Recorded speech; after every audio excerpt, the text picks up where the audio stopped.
Hello everyone. As I continue today's topic, we have cache memory. Okay.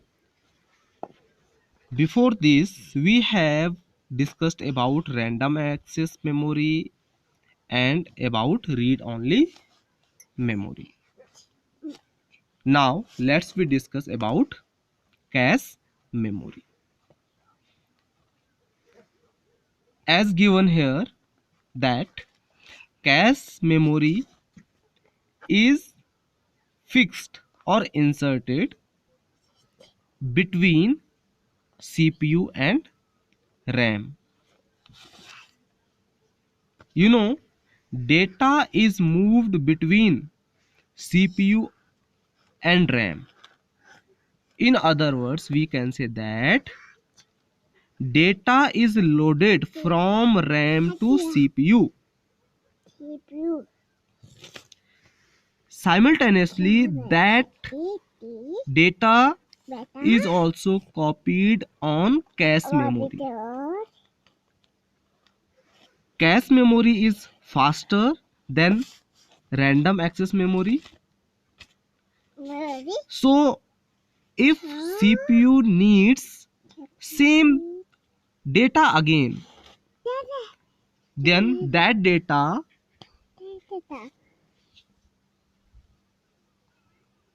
from cache memory is processed to CPU. Means CPU gets that data from cache memory in place of random access memory. In this way, cache memory is considered for time saving, for saving the time. Okay, let's have a look that RAM, random access memory, is much slower than CPU. So cache memory is required in between them to process the data in faster way. I have told you that whatever data is loaded from RAM to CPU, one copy of that same data is loaded also onto the cache memory. And if same data is required to CPU, then that data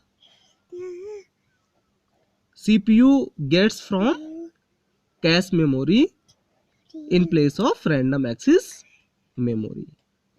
Okay, so cache memory is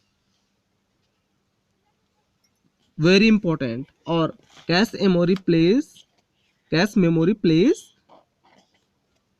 a vital role in computer. Thank you.